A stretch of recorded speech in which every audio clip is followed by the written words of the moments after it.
Salon owners with ADHD, quick question for you. When was the last time you filled your cup?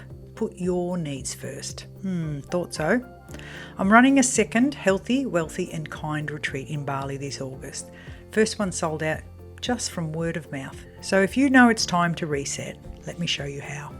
Tapping into your ADHD is a game changer, and so is filling your cup.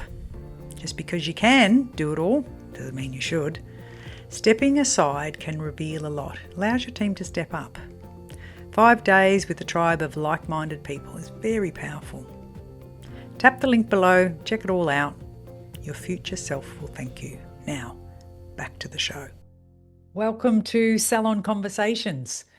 I feel like sometimes I get this really strong urge to record a podcast, and generally it's when something comes up that annoys me, pisses me off. And this is exactly that. So a couple of times I've heard people say, oh, they just book online. You know, my clients know my rebooking is not good because my clients book online. And I think they genuinely think that's how it should be done. So I want to call bullshit on this booking online. There's a place for it, but I think it's often used as a reason why we don't do our job, which is if our job is a full and remarkable solution for your client, you are going to stand out as the business to be in. But from my experience, a lot of salons don't provide a full and remarkable solution. So let me talk about a full and remarkable solution, what I believe that to be, and then I will explain to you why a future appointment is so important. So over the years, I've looked at ways that I can unpack to make it clearer to somebody that I'm working with that what they're delivering is not a full and remarkable solution. So when you think about a full and remarkable solution for your client, if you were to sit down and say, what would you like your mum or your sister or your loved one to receive if they were in someone else's salon? Then you could start with, when my sister walks in the door, I'd like the person behind the desk to smile at her and ask her what her name is, and to bring her into either a waiting area or into the beauty room or the hair chair or whatever it's going to do. But you would like her to receive a wonderful welcome. So that is how you write a full and remarkable solution. Then when the hairdresser or the beauty therapist comes and spends time with her, I don't believe you'd want her to fill out 2 pages on history of, you know, what's her skin type like and what's this and that, and then for the beauty therapist to completely ignore that document. I don't think you would. So then you ask yourself, well, what would be the 3 top questions, or what would it be that you'd like on that sheet, which would be a full and remarkable solution? Because nothing pisses me off more than I go to a salon, they get you to fill in, and then they come over to you and they completely ignore it. I think, well, why'd you get me to fill it in? So that's not a full and remarkable solution. So if you were to do that all the way through the service to the end, when the client is ready to leave, and you write what you want your experience to be for your sister if she was in a salon, or you or your loved ones, then you would pretty easily come up with a full and remarkable solution. And what you'd quickly learn is there is the present, right, which is really important. And I think we tend to focus on the present quite well, right? What do you need today? What are you here for? What can I help you with? But I think where we miss is the past and the future. So the past is, you know, tell me when your skin has been really good, or tell me what's the best haircut, or when was a time in your life when you thought this is a really good head of hair, if ever, right? So that's, you know, going back into the past. And I believe that a full and remarkable solution includes the past, the present and the future. So the reason for this topic is that I don't think that most people address the future. Now, it's interesting because I deal with lots of different salons all over the planet, and some of the girls have this incredible rebooking. And when you quiz them about it, the simple answer is they won't get in with me. The only reason they get in with me is I book them in with me. And so there comes the importance of rebooking and a future appointment. But when you know that you've got fresh air whispering through your appointment book, you think, I'll let them book online. But if you are, tightly booked, or you know that you're at capacity, you'll book that client in, particularly if you want to see that client again, right?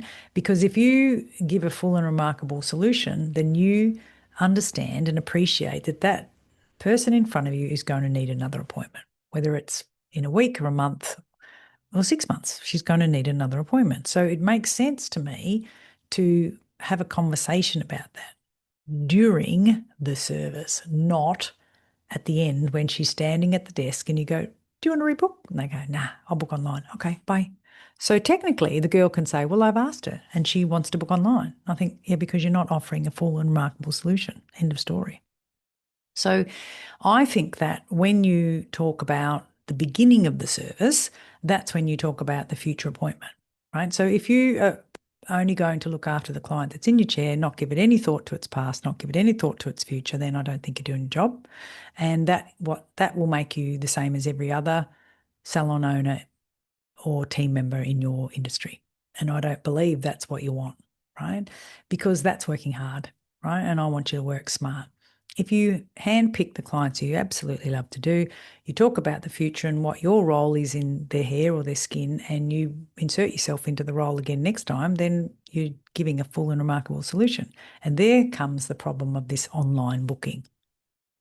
Online booking, this is my opinion, and of course it is, no one else's, but online booking was sold to us as a new, wonderful fandangle thing, and the reason why you would need to have this particular brand of software compared to this little brand, right? And the reason you need to have online booking is it's so convenient for the client, and then you're not answering the phone because the client's booking in their own appointments. Well, guess what? The trouble that I see when the client books their next appointment is they look at that one and they pick that one because it seems to be, that's $50 cheaper. I'll go with that one. No, it's not actually what you need done. And when you come in, you'll say to me, let's use a hair example. They have their foils really fine and heaps of them. And that's why they pay the extra, and that's why they come with you. Yet they come in, and the other one that they've chosen is a girl who doesn't know that, who doesn't do that, who isn't aware. And then they come in and they're wanting a supersonic, close to their scalp foil application, and they're not going to get it from a third year. So that's why they can't pick it. And the problem is that when people book online and choose the services that they think they need, a lot of the time, they choose the wrong service. They choose the wrong person, and it ends up in more work. So it's not a way of saving you any time at all. And I think the answer is that if this person doesn't have a future appointment, then why not? It's because you didn't do your job last time. That's what I think, right? And people will have another appointment if they know, like, and trust you and were blown away by your service. So if people don't want to rebook, it's because you're average. And I know that sounds hard and you don't want to hear it, but it's true. And I've argued this point over the years with different ones, and not always with success. Some people just don't want to change, and they just think, no, this is a blowout bar, so they only come for the blowout when they need it, or this is a barber and they only come for the haircut when they need it. But don't kid yourself, men's hair grows at the same pace the world over, and some barber shops have a future appointment and some people don't. Now, some barber shops don't want to have a future appointment, that's fine, but you're going to have to guess every day as to whether you're going to be busy or not because you don't know. And some people hate to have a rebooking because then when there's a cancellation, they don't have a spare. And I think, well, there lies another thing that I can help you with, and that is that you have a waiting list, right? You have a waiting list of people who'd like to get in.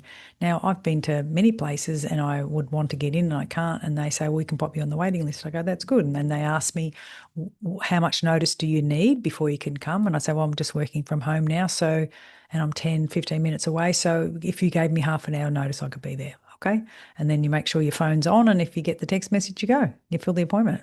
That's how you get in. It's the same as a restaurant.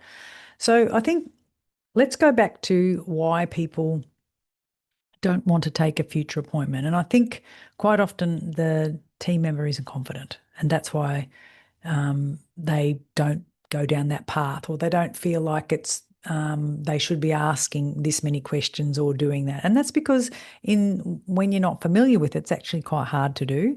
But when you become familiar, it's actually not hard to do. It's a really simple thing to address. And once you've addressed it once, it's just this thing that we do.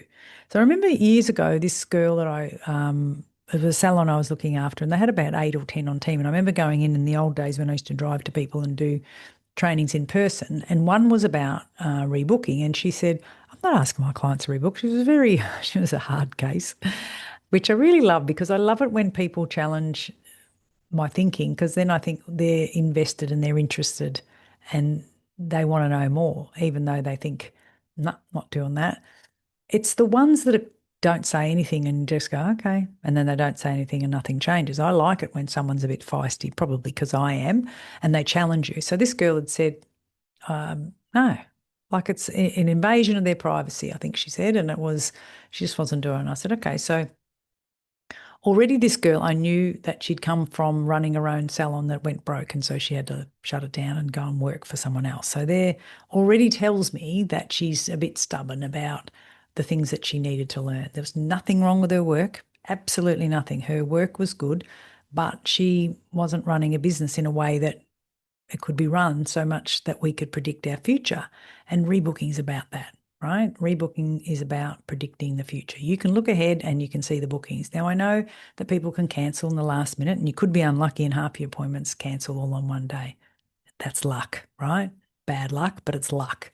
But for the most part, that's not the way how we operate, right? So I said to her, okay, so do you ever book in advance to anywhere that you go? And she goes, yeah, well, of course I do. She's a real smart ass. And she said, well, I've got an appointment with I can't remember, it was a doctor's specialist. And she said, well, you can't get in. I have to. I said, well, that's interesting. So I said, could it be that part of the problem is that you know that if they called you in a week's time or 6 weeks' time, you'd find them a spot? He goes, of course I would. I said, so that interrupts you from your client. You have to go to the front desk because the receptionist is trying to fit them in, and then they're saying, I better ask, Therese was her name. I better go and ask her. So they do. So it interrupts you. You go and fit her in, and then you do your best to fit her in. I said, do you ever have to push her in a bit late? Or she goes, yeah, of course, that's what we do. That's our job. I said, well, I'd like to tell you that you actually don't have to do that. You don't have to stay back at the demand of someone else if you're organised. And being organised means that you make a future appointment. So then she got a little bit interested, and I said to her, so the reason you have to make an appointment with this specialist is you won't get in. And she goes, yeah. I said, so your clients can get in with you because you've trained them all to just go, doesn't matter, ring on the day. I said, and that is actually a lot more work. And she stared at me and she said, okay. And you could almost see the light go on, and she goes, and the other thing that shits me is it's always their emergency and I've got to move things around. I said, well, you don't. And if you're interested, I can teach you a way that you don't, that you need to be able to explain to them the value of rebooking. Because I said, people don't do things until they see the value, right? So when you go to see a specialist, you can see the value of getting into that specialist. And one of the things that tells you the value is when your GP says, I don't think you'll get into him for 3 months because he's very booked out. That tells you the value. But if they said, here's a specialist, whether it's a paediatrician or gastrologist or whatever, and you'd say, ring him because he's not that busy, you'll get into him next week.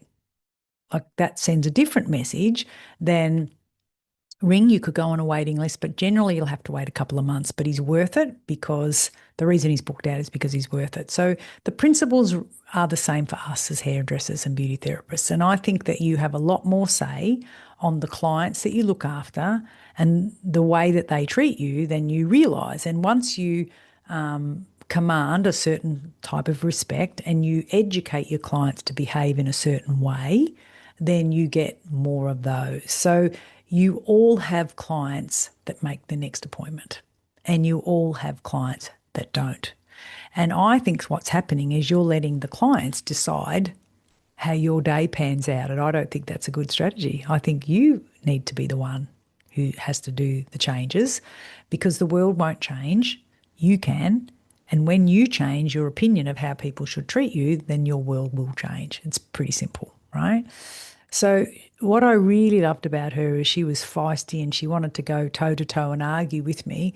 But what happened the next week was incredible. Oh, well, it was about a fortnight later. I went back and she said, "Have a look at this." And she had, it wasn't 100%, but it almost was. And before it was like 20. And I said, "What happened?" She said, "I thought I'd test it." She goes, "I like people that push my buttons." And she goes, "You push them." I said, "Good. I think that's a compliment." And she was a ripper. She was an absolute ripper. Gun, good worker. But she also used to come up against frustration and resentment because she was at the beck and call of her clients when using my strategy, she would educate them how to treat her, and that's what she did. She said we had one that didn't show or something. I said, okay, so then we need to talk to that client about not doing that again. She goes, yeah, that's cool. She could do that. So she was quite a courageous and brave person, but she'd bought into the thing that she didn't want to be bossy and interrupt people's schedules because she didn't know what she was doing in 2 weeks' time. So how would she ask everybody that was coming into her, what are they doing in 6 weeks' time? And I said, well, it's not made of stone. And if it doesn't work, they get a reminder text and you get to change it.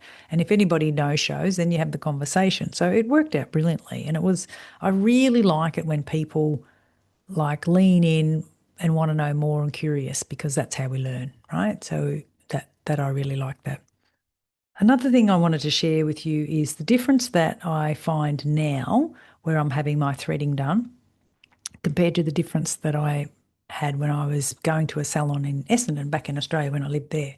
So I used to have threading done, which I love it. And I find that yes, it's painful, but it's the only way that I really like. It doesn't hurt my skin. I don't like waxing. I don't like upper lip waxing or chin waxing because then I think every hair's taken off that part of your body and then, you've got a hairy, fuzzy cheeks and things. And it's not my choice. Up to you. You can do what you like.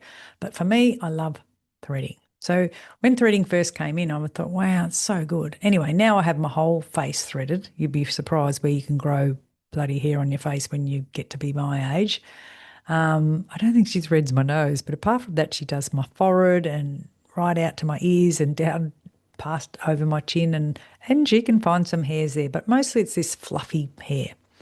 Anyway, so I remember going into this salon in Richmond and the salon in Essendon. The salon was pretty quiet, but there was a queue of people to see this threading lady. So I remember seeing her, and the lady had changed over a few times. You'd go there and it was another threader, and that's fine. Anyway, this particular lady, she said to me, so I'll need to see you again in 3 weeks because sometimes the English language or any language translated into English can be quite harsh. And she was an Indian girl and she said, you must come back in 3 weeks. I thought, bit bossy. And I said to her, oh, that seems often. And she goes, well, you don't want a black hair hanging out of your chin or your upper lip, do you, that other people can see that you won't see? And I thought, she's got a point. She kind of had me. And she said, if you come every 3 weeks, I can guarantee that you will never feel, oh, do I have any hairs that I shouldn't have or whatever? She goes, it will be a maintenance, perfect, you'll never have to worry. And I thought, well, that's a good idea, isn't it? Because sometimes you do look in the mirror and you're putting your makeup on, you think, oh my God, what's that tree trunk growing out of my chin? And then you go find the tweezers and you pull it out. She said, well, if you come every 3 weeks, one, it won't hurt like it does when you wait 4, 5 or 6. And she said, and I can guarantee that you'll never have a hair on your face that someone will go, oh my God, that's a big hair, right? So I did.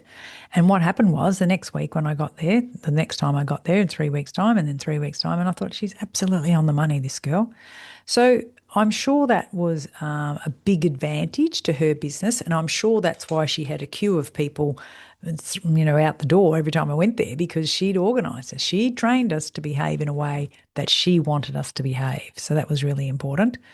And so I just adapted that strategy. So I did that, and then eventually she left and I went somewhere else. And every place that I have been since, I say to them, can I make another appointment in 3 weeks? And every single place says, that's often. So it's like the business prevention department, and I just go, well, and then I sell it to them. I go, well, that way I'll be guaranteed I'll never see a hair growing out of my chin that I don't want anyone else to see, and it doesn't hurt as much. And they go, okay. And then they book me in 3 weeks. Like fascinating. Even here in Bali, it does my head in. I've found one place that does threading, and at the end of each appointment, she never asks me to rebook. Now, maybe it's because they're in a transity area and a lot of people are here on holidays. I don't know, but I just think sometimes I leave without an appointment, and when I get home, I have to text her. Because if I don't book that one in, it'll be 3, 4 weeks, it'll be 5 weeks, and then when I go, it's painful. It's a pain in the ass, and it's not convenient for me. It's not a full and remarkable solution. End of story, right? So that's why I think this they book online is bullshit.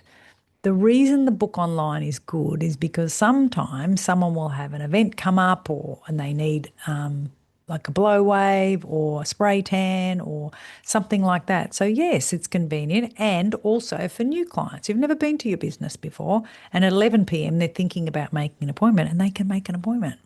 So it is important to have booking online. I'm not completely shit canning it, but it annoys me because people use it as an excuse as to why they don't do a full and remarkable solution. And that's why it gives me the shits. So I want you to think about, are they using that as an excuse? And I think what percentage book online and what percentage come. The other thing I want you to consider is if you have a person that comes every 6 weeks, right? So what you do is you do 52, right? 52 weeks of the year divided by 6. And I think by memory it's 10.4 times. So that client is going to come 10.4 times a year. Now, if you don't rebook them, and by the time they think they need you and they get in at 7, so you do the same 52 divided by 7 weeks, and it's a completely different number. And so what you're doing is you're missing out on one service from that client in a year. So if the service is $50, then you miss out on $50 from that client, right? So that's the first thing. So if you do that across enough clients, that's a whole heap of money that you're leaving behind. The other thing is it's not a full and remarkable solution for your client.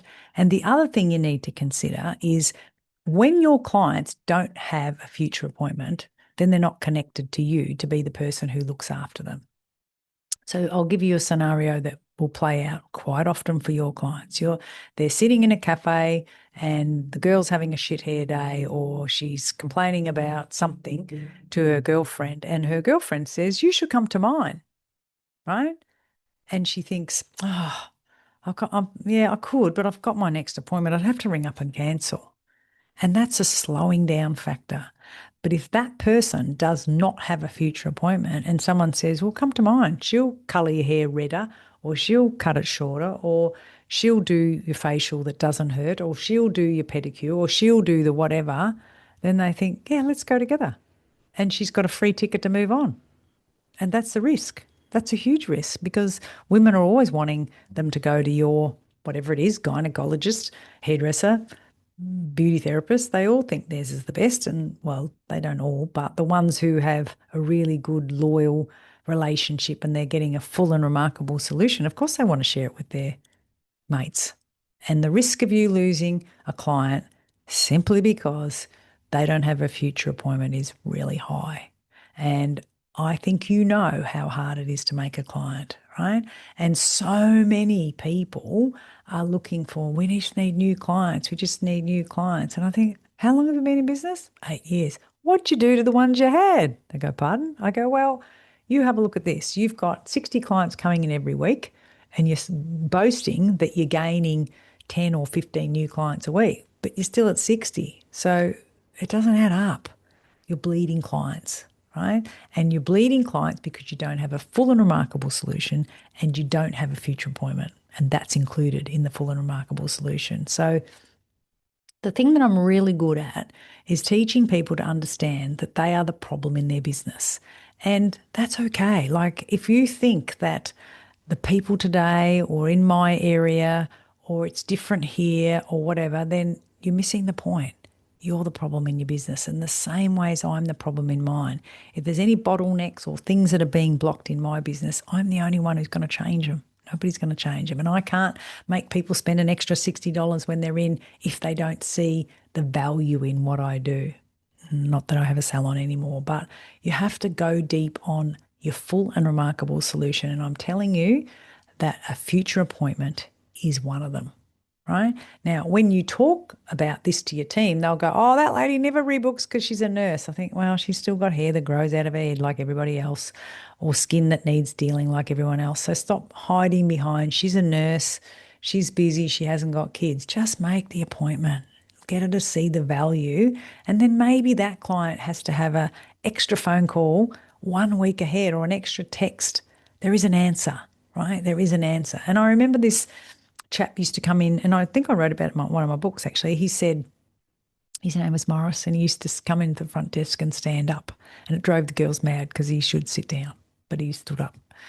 And the girls would do his hair, and I was always booked out with appointments, so I didn't ever do walk-ins, but he was a walk-in. Anyway, he's a plain haircut. So he came in and someone had cancelled for me, or I was free, or someone was behind. So I said, I'll do Morris. So I brought him over, and he was more my age. I don't know if I was older than him or he was older than me, but he was a similar age to me. Back then I was in my 40s. And I said, talk to me about your hair. What's going on? He said, well, I need a haircut. I said, okay. And that's it? You haven't got anything special on, or what's going on? And he said, well, actually, funny you should say that, because I got my daughter's wedding in 2 weeks' time. And I don't know, just thought I might spruce myself up. He said, the women in the house are spending a mozza, he said, on this wedding. And I just thought I want to look my best. I said, okay, good. So he was like a level 7 mousy brown. So I did what we called a shoe shine back then. I just sprayed his hair till it was on end, put a bit of lightening powder and peroxide on the end, popped him under the steamer, and it looked a bit sun-kissed. And I did that after I'd cut it, and it looked amazing. And he goes, man, I look like I've had a holiday. I said, yeah, you have, and you haven't. So back then I think his haircut was probably $38, maybe $40. I charged him a bit more than that for his colour, which took me about 10 minutes. And then I said, well, to keep it nice, you need a purple shampoo. You probably don't need the conditioner, but you do need a purple shampoo. So I sold him that. So he remarked to me when he left, he said, you've really fleeced me today. I said, what are you telling me? You're not happy with your hair? He goes, no, it looks amazing. I said, well, you need to pay for things that make you look amazing. Hello. And because he was my age, we sort of did a bit of banter and stuff. So instead of paying the 38, he paid 3 times that. And then he said, how do I get you next time? I said, you have to rebook if you want me. And he said, I don't rebook. I said, well, we've got a problem, haven't we? And I said, can you tell me why you don't rebook? He goes, I don't know where I am. I travel overseas a lot. I used to import. He made this wonderful invention for filling up containers so that the government could look at what the contents of the containers are without unpacking it. So he's a really clever man. And I said, well, I think this is what I think you should do. I said, I think you should make an appointment in, how often do you come? He told me, in 5 weeks' time. I said, and then we just send you text the week before or the 2 days before. And if you don't want that appointment, that's fine. But at least it's yours until you say you don't. I said, we can give it to someone else. And then that'll just be a reminder. And then you can tell me, well, Thursday doesn't work because I'm overseas. And if I don't hear from you or know that you're not in range, he goes, no, I still answer my phone overseas. I said, good, let's book you in. And he showed up again in 5 weeks' time. Now, the problem with that is I was the salon owner not wanting to do any more clients. But because I was the one giving the full and remarkable solution, then of course this is what happened. I'd get on the floor and the buggers would want me. And this is where your problem lies. We have to check that everyone on our team is giving a full and remarkable solution. So if someone doesn't want to make a future appointment, we don't belt them into it, but we just show the value of doing it. And because I wowed him and he was super happy, he wanted me, right? And that's the point. You know, up until then, he'd never asked any of the team members, could he have them? Because they didn't wow him. And that's the point, right? So the point is, if you wow someone, they'll want you. It's not that hard. It's like dating to marriage, you know. If you go on a date and it's pretty ordinary, you don't worry about the next date. You think, oh, I'll work it out. But if you think, mate, that was really cool, I'd love to see you again, then you say, when can I see you again? And that's all it is. Take out the word rebooking and use the word, when can I see you again, right? Like there's so many things that you can do to get comfortable around asking for the next appointment and making a full and remarkable solution. And when I talk to team members about this, I think if you want to have the most value in what you do, if you want to highlight to your employer how valuable you are, have a fully booked column and have it booked down in advance. any salon owner on the planet will prick their ears and look up if a team member has a client base that's willing, happy, books in advance.